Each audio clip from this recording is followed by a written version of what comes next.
Hello, welcome back to my YouTube channel science की googly by खुशी।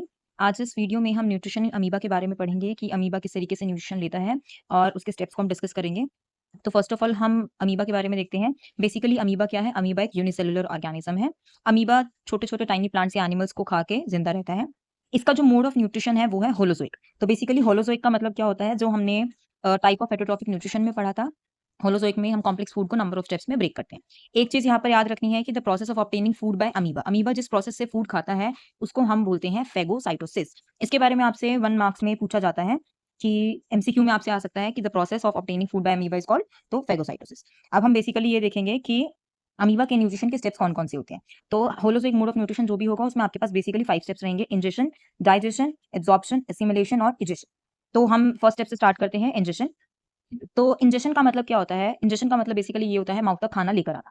तो जैसे कि हम सबको पता है अमीबा के पास माउथ तो है नहीं, तो अब वो खाना लेकर कैसे जाएगा? तो उसकी बॉडी के ऊपर हेयर लाइक प्रोजेक्शंस होती हैं जिनको हम बोलते हैं सूडोपोडिया, जो आप यहाँ देख पा रहे होंगे। ये जो सूडोपोडिया है, तो ये जो सूडोपोडिया होता है इसकी हेल्प से जो अमीबा होता है वो क्या करता है? अपने फूड को करता है एनगल्फ। तो बेसिकली ये याद रखना जब भी फूड पार्टिकल अमीबा के आस-पास आता है तो वो उसको एनगल्फ करता है और फिर क्या होता है अब उसकी बॉडी में इनिशियली फूड वैक्यूल डिसअपीयर रहता है और जैसे ही खाना उसकी बॉडी में आया, खाना आते ही जो फूड वैक्यूल है यानी कि ये वाला पार्ट है, तो यहाँ पर ये अपीयर हो जाता है। तो अब हम देखते हैं फूड उसकी बॉडी में जा चुका है तो नंबर 2 स्टेप हो गया डाइजेशन। अब देखो फूड क्या है ऑब्वियस है फूड को डाइजेस्ट करना है तो किसकी रिक्वायरमेंट होगी डाइजेस्टिव एंजाइम्स की। एंजाइम्स बेसिकली काम क्या करते हैं जो भी कॉम्प्लेक्स फूड आइटम होता है उसको ब्रेक करते हैं और सिंपल सॉल्युबल मॉलिक्यूल्स के अंदर कन्वर्ट कर देते हैं। जैसे कि अब हम यहाँ पर पिक्चर में देखेंगे कि जो फूड वैक्यूल है वो आया तो खाना फूड वैक्यूल के अंदर जाएगा और अब उसको वो डिकम्पोज कर देगा सॉरी ब्रेक डाउन कर देगा। अब हमारे पास नंबर 3 स्टेप होता है एब्जॉर्प्शन। बेसिकली देखो अब क्या है खाना डाइजेस्ट हो चुका है मतलब स्मॉल पार्टिकल्स में ब्रेक हो चुका है अब आती है एब्जॉर्प्शन की बारी। तो एब्जॉर्प्शन में जो डाइजेस्टेड फूड होता है उसको एब्जॉर्ब कर लेते हैं और उसकी बॉडी यानी कि बॉडी में जो लिक्विड होता है यानी साइटोप्लाज्म उसको वो एब्जॉर्ब कर लेता है by process diffusion.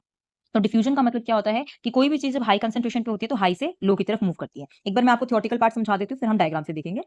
Number 4 step होता है हमारा एसिमिलेशन। एसिमिलेशन का मतलब ये होता है कि जो भी खाना खाया है, उससे जो एनर्जी मिली है, वो बॉडी की ग्रोथ के अंदर यूज़ हो जाएगी। जैसे यहाँ पर क्या है, बॉडी में एनर्जी रिलीज़ हुई, तो अब वो क्या है, बॉडी कहाँ-कहाँ यूज़ करेगी, जैसे रेस्पिरेशन में हो गई और जो बची हुई एनर्जी होगी, वो अमीबा की ग्रोथ में यूज़ हो जाएगी। और लास्ट हमारा जो स्टेप होता है होलोज़ोइक न्यूट्रिशन का, वो होता है इजेशन। इजेशन का बेसिकली मतलब होता है रिमूवल ऑफ वेस्ट, जिसमें आप वेस्ट को रिमूव करते हो। तो अब इसके अंदर क्या है, अब हमारे पास जो बचा हुआ है, कौन-सा अनडाइजेस्टेड वेस्ट।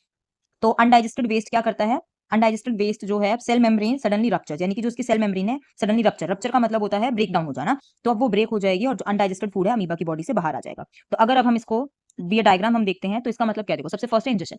फूड पार्टिकल यहाँ पर आया तो सूडोपोडिया की हेल्प से उसने क्या किया डाइजेशन के स्टेप में फूड को एनगल्फ कर लिया। फूड एनगल्फ हो गया। तो अब फूड वैक्यूल डिसअपीयर था पहले इस स्टेप में फूड वैक्यूल नहीं है हमारा। तो इसके अंदर हमारा फूड वैक्यूल आ गया। फूड वैक्यूल आ गया तो नंबर 3 स्टेप में क्या हो गया एब्जॉर्प्शन। तो एब्जॉर्प्शन में जो भी न्यूट्रिएंट्स होंगे तो ये जो लिक्विड आपको ब्लू-ब्लू दिख रहा है, तो ये क्या करेगा, ये यहाँ से अमीबा जो है अपना न्यूट्रिशन ले लेगा। फिर आता है एसिमिलेशन। तो एसिमिलेशन का मतलब ये होता है कि जो भी न्यूट्रिशन अब्सॉर्ब हुआ है, अमीबा उसको अपनी ग्रोथ में यूज़ कर लेगा, रेस्पिरेशन में यूज़ कर लेगा। और एट लास्ट स्टेप में इजेशन में क्या होता है, जो ये वाला जो पार्ट है, यहाँ से जो उसकी सेल मेम्ब्रेन है वो ब्रेक डाउन हो जाती है और जो अनडाइजेस्टेड फूड बेसिकली जो उसका वेस्ट है, वो बॉडी से निकल जाता है। तो यहाँ पर हमने क्या देखा, इसमें एक चीज़ और याद रखना जैसे अमीबा है, अमीबा की बॉडी पे जो हेयर लाइक प्रोजेक्शंस होती है उसको हम सूडोपोडिया बोलते हैं और इसी तरीके से पैरामीशियम होता है, पैरामीशियम के जो हेयर लाइक प्रोजेक्शंस होते हैं उसे हम बोलते हैं सीलिया। तो पैरामीशियम सीलिया की हेल्प से लेकर जाता है खाना। अब यहाँ पर बस अमीबा का डायग्राम आपको दिया हुआ है, सारी चीज़ें मेंशन की हुई हैं। सबसे पहले है यहाँ पर सूडोपोडिया। सूडोपोडिया के बाद अब जैसे फूड पार्टिकल यहाँ आया, तो फूड वैक्यूल पहले नहीं था, अब यहाँ पर प्रेजेंट हो गया। तो अब उसके बाद ये जैसे सेंटर में ऑब्वियस सबका ब्रेन जो होता है, न्यूक्लियस होता है। तो अब इसके अंदर जो नेक्स्ट है जैसे जो लिक्विड ये ब्लू पार्ट आपको विजिबल होगा इसको हम बोलते हैं साइटोप्लाज्म। ये है कॉन्ट्रैक्टाइल वैक्यूल और लास्ट है इसकी सेल मेम्ब्रेन। तो यहाँ पर हमारा जो है न्यूट्रिशन इन अमीबा का टॉपिक खत्म होता है।